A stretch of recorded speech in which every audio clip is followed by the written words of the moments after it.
Assalamualaikum warahmatullahi wabarakatuh. Sahabat manusia bertopeng, apa kabar semuanya? Terima kasih atas subscribe ya, dukungannya kepada channel ini. Mudah-mudahan Anda semua berada dalam keadaan lindungan Allah Ta'ala, Tuhan Yang Maha Esa, kemudian mendapatkan rezeki yang berlimpah ruah, yang barokah, bersama keluarga, saling mencintai, saling menyayangi dengan keluarga yang diberkahi oleh Tuhan Yang Maha Esa. Kemudian dalam kesehatan yang luar biasa. Baik, kembali lagi kita kali ini membahas tentang sebuah kebetulan. Apakah sebuah takdir, apakah sebuah kebetulan yang sangat di luar logika, guys ya. Yaitu tertulis dalam sebuah buku ya, kebetulan kita lihat ada sebuah buku cetak ya, buku paket di sekolah, yaitu nama-nama calon presiden kita saat ini, yaitu ada Pak Anies, ada Pak Ganjar, juga mungkin ada Pak Prabowo. Nah, ini kita rilis dulu pemirsa ya, bahwa ini sebuah amazing ya, sebuah kejutan kepada kita, seolah-olah buku ini sudah menuliskan sebelumnya, padahal ini adalah sebuah kebetulan yang di luar logika kita atau di luar dugaan. Baiklah, kita lihat dulu. Buku ini ditulis pada tahun 2016 guys ya, yaitu beberapa tahun yang lalu ya. Itu dia ya.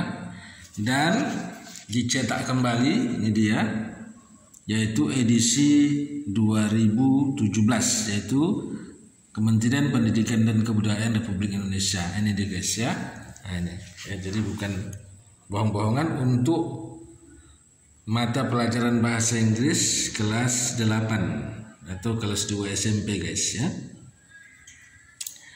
Nah, oleh karena itu kita lihat dulu apakah betul di halaman berapa ya, kita buka saja. Oke, nah ini dia ya, kita buka dia ini, kita lihat di halaman ya, ini halaman 71. Nah, di halaman 71 guys, nah sudah ada, yaitu ya tertuliskan Anies ya, jadi yaitu kira-kira Anies Baswedan. Nah itu dia ya, yaitu capres nomor urut 1 guys ya, yaitu mengusung perubahan. Nah ini dia ya, sudah tertulis ya, Pak Anies Baswedan. Kemudian siapa lagi? Kita lihat masih di halaman yang sama ya, tidak kita ganti, masih di halaman yang sama guys. Ini sebuah kejutan kepada kita ya. Kita lihat ini, nah, ada Pak Ganjar. Nah, itu dia, nampak ya, ini dia. Nah, mana dia guys? Ini dia. Nah, Tu Ganjar, atau yang saat ini disebut dengan Bapak Ganjar Pranowo. Nah, Bapak Ganjar Pranowo itu guys ya. Nampak ya? Pak Ganjar Pranowo. Ganjar kalau saat ini pencapresan nomor urut 3 guys, kalau tidak salah ya, Pak Ganjar. Nah ini dia guys ya, sebuah kebetulan yang unik adanya Pak Ganjar di situ. Nah, kemudian Pak Prabowo yang mana ya? Nah, jangan salah guys ya. Nah, banyak mengatakan Pak Prabowo, tapi Pak Prabowo Subianto. Nah, yang manakah Pak Prabowo Subianto? Masih di halaman yang sama. Kira-kira kalau tadi Pak Anies dan Pak Ganjar itu langsung guys tertulis dalam bentuk tulisan ya. Ini tadi Pak Anies ya, Anies, itu ada Pak Ganjar.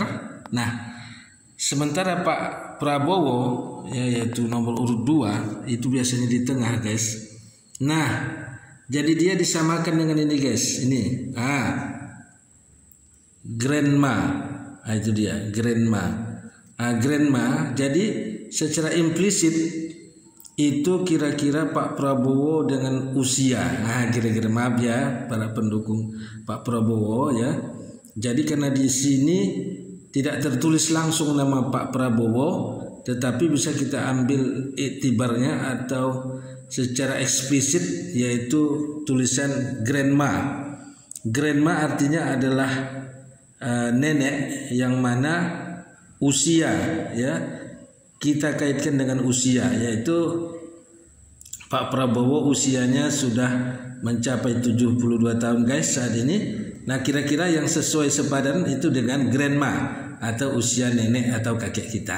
Nah, itulah kira-kira yang berkaitan dengan Pak Prabowo dalam konteks buku ini. Nah, sementara Pak Anies Baswedan dan Pak Ganjar tadi langsung tertulis ya, tertulis langsung pada buku ini halaman 71, yaitu dalam buku cetak siswa dalam mata pelajaran bahasa Inggris. Nah, itu dia guys, suatu penemuan ya, suatu penemuan yang aneh, yaitu ditulis tahun 2016 ya, tapi sebuah kebetulan yang indah. Namun di dalam satu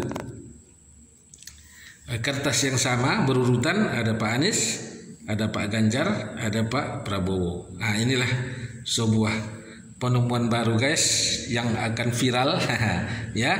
Nah, baiklah pemirsa, sahabat semuanya, siapapun yang menjadi calon pilihan Anda nanti, marilah kita sama-sama menjaga kerukunan, saling menjaga persatuan.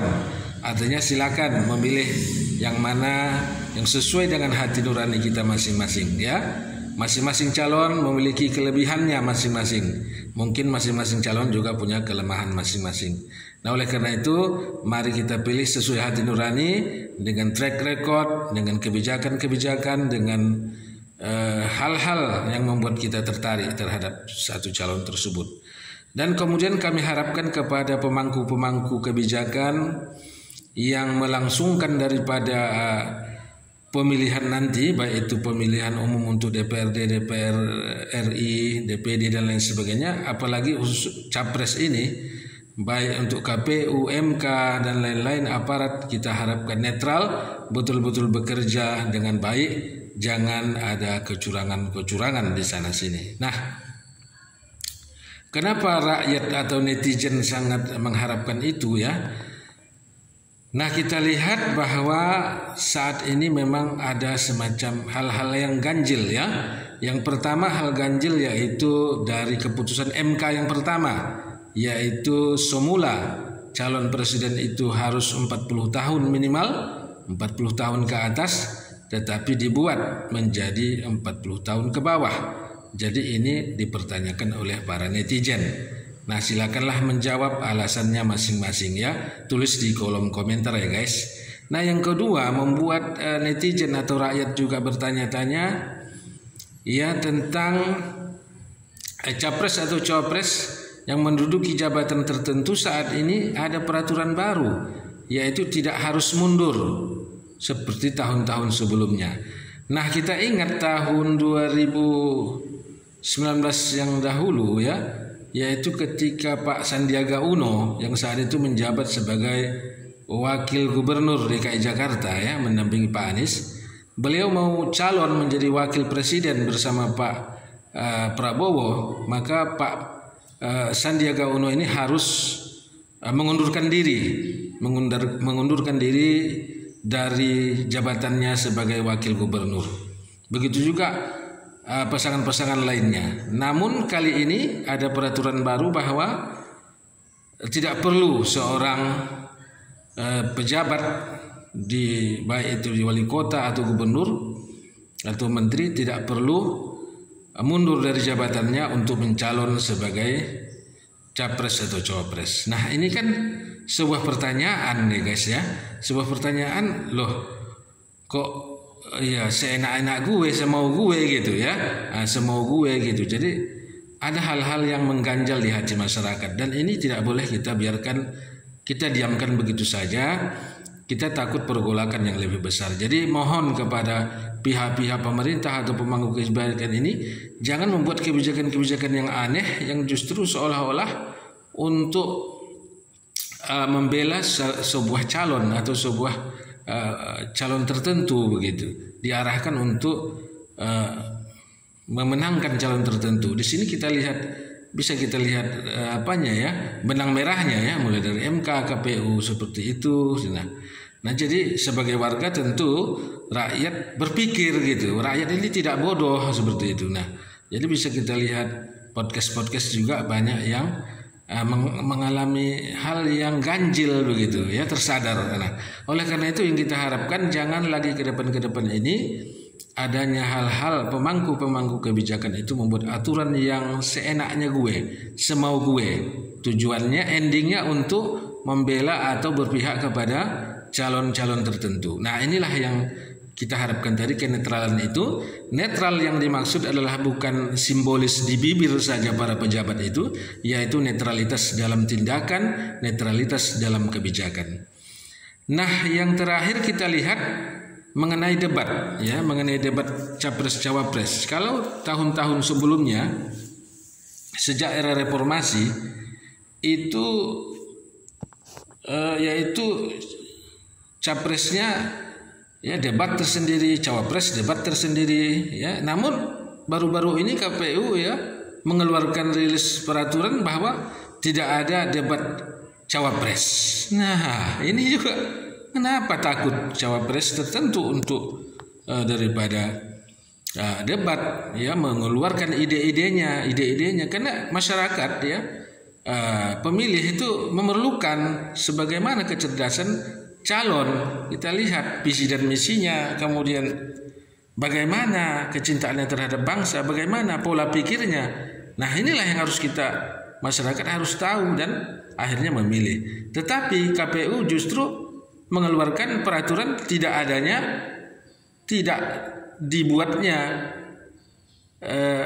debat cawapres. Nah ini juga seolah-olah untuk melegitimasi ataupun untuk mendukung salah satu cawapres yang takut mengikuti debat begitu. Jadi bagaimana seorang capres atau cawapres nanti di depan publik menghadapi PBB, menghadapi wawancara, podcast dan lain sebagainya kalau kita takut berbicara, mengeluarkan ide-ide, mengeluarkan hal-hal yang positif untuk pembangunan bangsa ini. Jadi tolong semua pihak, jangan terjadi pembodohan kepada rakyat. Tolong siapapun itu, jangan kalian membodohi rakyat, membodohi netizen, sehingga mau di mana, mau kemana bangsa ini kita bawa. Jadi ini guys ya, memang podcast kita ini atau channel kita ini channel campur sari guys. Tapi untuk ketajaman berpikir, berbangsa, beragama, bernegara ini, channel ini juga disiapkan. Jadi bukan untuk kita sekedar hiburan guys, tetapi mencerdaskan kehidupan bangsa, peduli kepada bangsa, peduli kepada agama, peduli kepada generasi penerus. Nah ini ya jangan kita dibodohi. Ya jangan kita dibodohi. Jadi tolong semua pihak jangan saling membodohi. Mau kemana bangsa ini kita bawa.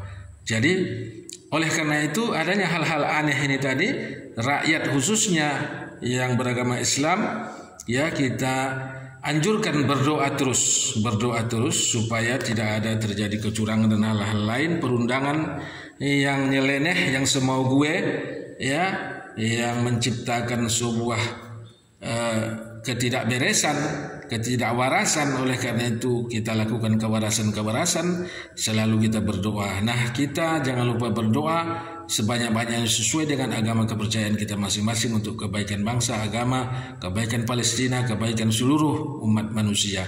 Nah kemudian yang terakhir kita selalu doa sholawat as-sikil ya, sholawat as-sikil ya. Allahumma sholli ala sayyidina Muhammad wa asghliz zalimin biz-zalimin wa akhrijna min bainihim salimin wa ala alihi wa sahbihi ajma'in. Nah ini selalu kita gaungkan supaya kezaliman dan tindak-tindak kecurangan, hal-hal yang dibalik layar untuk kejahatan akan digagalkan oleh Allah. Kemudian kita tambah wa makaru wa makarallah wallahu khairul makirin. Segala sesuatu rencana-rencana busuk yang jahat tapi disampul dengan kebaikan, seolah-olah disampul dengan kebaikan tetapi maksudnya adalah sebuah kejahatan, akan digagalkan oleh Allah Subhanahu wa taala. Nah, inilah kembali kita berserah, kita telah berusaha mengawal dan kemudian kita nanti pada saat pemilihan umum, pemilihan presiden, pilihlah yang terbaik menurut hati nurani kita. Kemudian kita jaga proses ini supaya jangan ada terjadi kecurangan dan kecurangan. Billahi taufiq wal hidayah. Assalamualaikum warahmatullahi wabarakatuh.